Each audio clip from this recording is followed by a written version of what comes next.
In the year 2488, the final year of Moshe Rabbeinu's life, he addresses the nation on 3 separate occasions. In the first, the primary focus was on the past events leading up to their arrival in preparation to cross into Eretz Canaan. In the second, there is the renewal of the Brit made at Matan Torah, beginning with Devarim 5. And the third address of the nation covers the predictions made by Moshe in the period following their arrival into Eretz Canaan. Devarim 5:1 informs us that Vayikra Moshe Kol Yisrael, and he tells them, Shema Yisrael, take heed, Israel, regarding the Chukim, the Mishpatim, Asher Anochi Dover Ba'oznechem Hayom, about which I'm going to speak. And then adds 2 phrases. 1, Ushemartem La'asotam, the requirement to obey these mitzvot, but in addition to the actual obeying of the mitzvot, there was the requirement to v'limadatem otam, a requirement to study, to delve into, to have a thorough knowledge to the best of one's ability in order to fulfill those mitzvot. This is known as the mitzvah of Talmud Torah, an activity that is practiced within Orthodox Judaism across the broad spectrum of those committed to Halachic Judaism. In other words, to those committed to Halachic Judaism, that commitment reflects itself both in the practice of the Tariag Mitzvot and a commitment to the study of the document that forms the basis of the Tariag Mitzvot. And this is the lead-in to the analysis that the Rebbe undertakes in the SICHAH when he highlights the 3 aspects of Torah study. Those 3 aspects are Torah as a Yerusha, Torah as a Mecher, Torah as a Matana.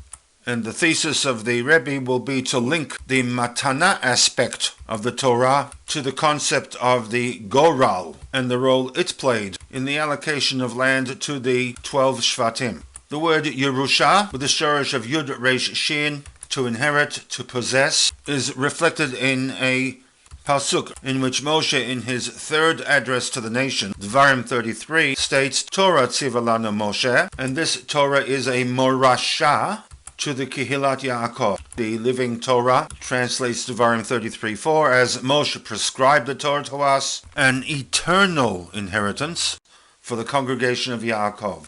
The second descriptive for the Torah is that it is a mecher, memchaf reish, to sell, and footnote 21 provides us with some sources that reflect the mecher component of Limud Torah, of which one is a Maimar Razal, Talmud Bavli Brachot Daf Hey, in which the Gemara in a Midrashic homily opens with a statement to the effect that Ba Ure'eh Shalok Midat HaKadosh Baruch Hu Midat Basav Adam. The character traits of God are quite different to the character traits of a human being, because Midat Basav Adam, Mocher Chefetz Lachaveiro, in the world in which we human beings live, when one individual sells an object to another, and here we have a very broad generalization, Mocher Atsev Velokeach Sameach. The buyer is happy, the seller is less than happy. Aval HaKadosh Baruch Hu Eino Kain. In the world of God, this is not the case. Natan lahem Torah Yisrael. God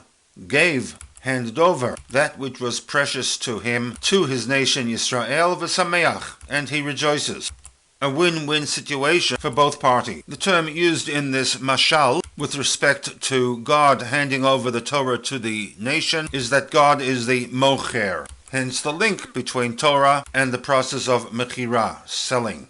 The third aspect of Torah is that it is a matana, nun taf nun, to give, to grant, to bestow. And here again we turn to the Maimar Razal, located in Brachot Hey Amud Aleph, where we find a statement attributed to Rabbi Shimon Bar Yochai that Shalosh Matanot Tovot, there were 3 wonderful, extraordinary gifts that Natan HaKadosh Baruch Hu Yisrael, the God, handed over to the Bnei Yisrael. Elohein, these gifts are the following: Torah, Eretz Yisrael, and Olam Haba'ah. He also adds one caveat, and that is V'kulan lo natnan ela al yedei Yisurin. All 3 came and still come with Yisurin, a degree of pain and suffering and difficulties.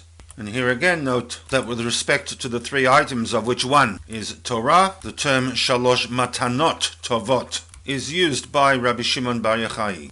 A more obvious link, although not technically textually based in linking the Torah as a matana, is found in the Sidur as part of the Shmona Esrei of Shachrit, Musaf, Mincha, Mariv of the Shalosh Regalim, in which Shavuot is described as Zman Matan Toratenu. Similarly, the bracha that is recited for the Kriyat Torah, Asher Natan Lanu et Torato, and the bracha ends with the words Baruch Atah Hashem Notein, present tense, HaTorah.